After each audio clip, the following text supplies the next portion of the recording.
ville de Vitré, c'est une petite ville à l'échelle française, 17 000 habitants. Mais aujourd'hui, c'est une ville assez dynamique sur le plan démographique. Et surtout, c'est une ville très dynamique sur le plan de l'emploi. Dans la dernière statistique par l'INSEE, on est à 4,6% de taux de chômage, c'est-à-dire en dessous le seuil du plein emploi, et le troisième meilleur taux de chômage en France, qui s'explique par plusieurs facteurs. Tout d'abord, un contexte régional. De manière générale, en Bretagne, on a un taux de chômage plus faible qu'ailleurs en France, mais qui s'explique surtout par le tissu industriel local, qui lui s'appuie sur de nombreuses entreprises qui sont dynamiques, qui sont plutôt les entreprises récentes, qui sont arrivées sur le territoire il y a finalement peu de temps, à l'échelle du temps industriel.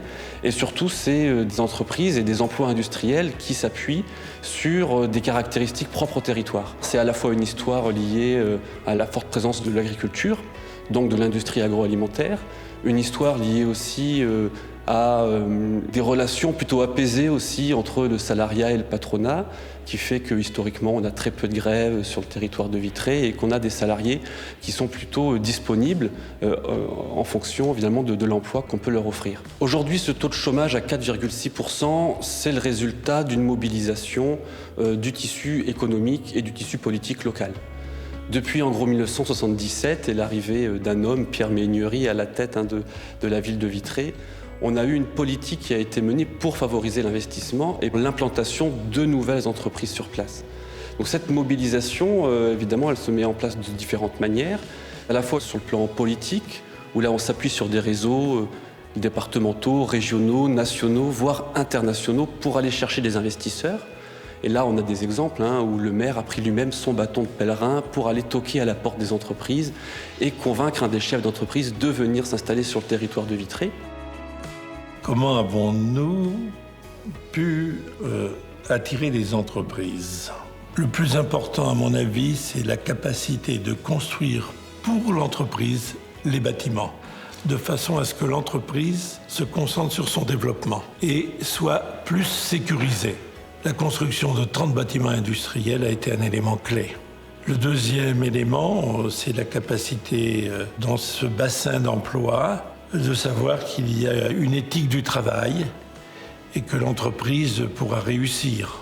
Un autre élément, c'est de s'occuper de toutes leurs difficultés. Le maître mot finalement de la politique économique du territoire de Vitré, c'est zéro contrainte pour les entreprises. Et puis évidemment, c'est tout un ensemble d'avantages fiscaux.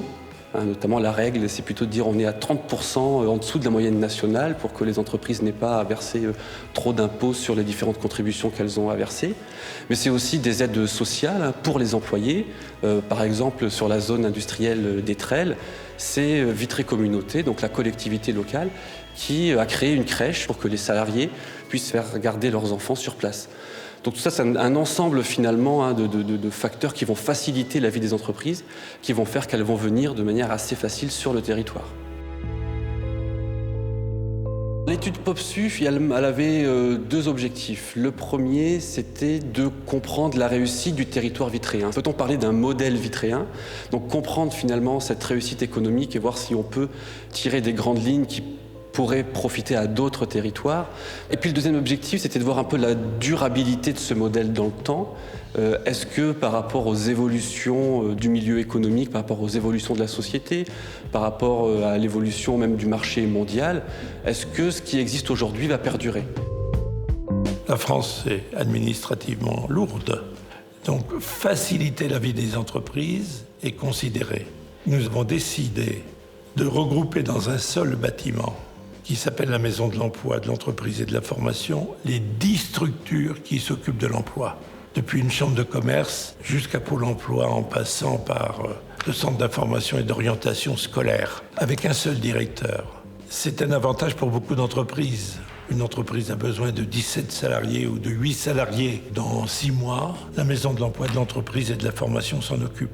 Et nous avons fait attention à ce que la présidence de cette Maison de l'Emploi, de l'Entreprise et de la Formation soit présidée par un chef d'entreprise et non pas par un élu, toujours pour faciliter la communication élu-entrepreneur. La Maison de l'Emploi du Pays de Vitré, c'est plusieurs structures au sein de ce bâtiment qui ont toutes un objectif d'accompagnement des entreprises et d'accompagnement des publics. Toutes ces structures présentes au même endroit permettent d'identifier peut-être la Maison de l'Emploi, comme certains disent, un guichet unique. Et quelle que soit leur problématique, quelle que soit la structure à laquelle elles frappent, les entreprises ou les personnes seront réorientées vers le bon interlocuteur. Donc il y a une complémentarité, une synergie entre les structures qui fait que probablement les choses vont plus vite et sont sans doute plus fluides. Les besoins des entreprises peuvent être variés. Majoritairement, leurs demandes concernent le recrutement. C'est très vrai sur notre territoire qui a un taux de chômage très faible. Il y a une demande d'appui à la recherche de candidats.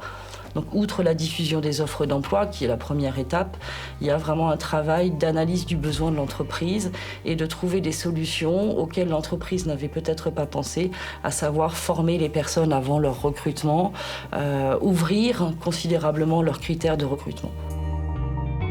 J'habite Vitré. En 2018, j'ai décidé de changer de métier. Et donc la MEF m'a aidé dans le cadre d'un atelier qui mettait en place sur la stratégie des réseaux sociaux professionnels. Et c'est au cours de cet atelier en fait, que j'ai découvert que je pouvais éventuellement aussi moi travailler dans le métier du digital. Donc la MEF m'a aidé à trouver une formation en tant que chef de projet en transition numérique. Donc j'ai intégré rapidement cette formation. Et avant même d'avoir terminé la formation, une entreprise est venue m'embaucher. La MEF, en fait, aujourd'hui, elle est arrivée un petit peu en complément de ce qu'un Pôle emploi classique pouvait me proposer, justement au travers de ces ateliers. Parce que c'est quelque chose que Pôle emploi ne propose pas sur toutes ses antennes. La MEF peut être un outil pour les chefs d'entreprise à deux niveaux. Au moment de l'installation, lorsque Webhelp s'est installé, nous nous sommes appuyés beaucoup sur la Maison de l'Emploi et de la formation pour professionnaliser des profils de salariés sur lesquels le bassin n'était pas forcément habitué. Donc nous a accompagnés en partenariat avec Pôle emploi à faire ce travail de détection de profils. Nous accompagne aussi aujourd'hui sur toute la partie formation, au-delà même du métier de conseiller de clientèle. Nous avons des métiers de manager et toute cette partie-là a besoin de se développer. Nous le faisons par l'intermédiaire de la MEF. Donc l'idée, c'est aussi de voir si les entreprises vont continuer à venir et si les salariés qui sont dans les entreprises vont aussi s'implanter sur le territoire de Vitré et finalement faire vivre le territoire par leur implantation. Je n'habite pas à Vitré parce que je préfère les grandes villes. Je préfère là où il y a un petit peu plus d'activités culturelles, etc. Et un peu plus de possibilité de bouger aussi avec le train. Je suis encore jeune et Rennes a un aspect étudiant que j'apprécie beaucoup, que je ne retrouve pas forcément à Vitré. Rennes bouge un peu plus le week-end. Après, au niveau des amis, pareil, Rennes, c'est beaucoup plus attractif, même au niveau du shopping, des sorties, des restaurants, des bars. Ce qu'on constate, c'est que beaucoup de gens qui travaillent à Vitré n'habitent pas à Vitré. C'est pas un fait qui est exceptionnel par rapport aux autres territoires, bien évidemment, mais c'est, on pourrait dire, un manque à gagner pour le territoire de Vitré. Parce que Vitré développe des emplois, mais le territoire de Vitré n'a pas les retombées économiques de la présence de ces gens sur son territoire. L'explication, elle est de deux ordres. Le premier, c'est que finalement, le cadre socio-culturel de la petite ville ne correspond pas à tout le monde. Les jeunes, les cadres notamment, mais d'autres personnes aussi, préfèrent habiter dans des grandes villes parce que l'offre culturelle, l'offre sociale, l'offre commerciale est plus développée. Et puis le deuxième élément, c'est l'offre en logement. Ce qu'on constate sur Vitré, c'est que les biens sont plutôt chers par rapport au marché et ne correspondent pas à ce que les gens attendent.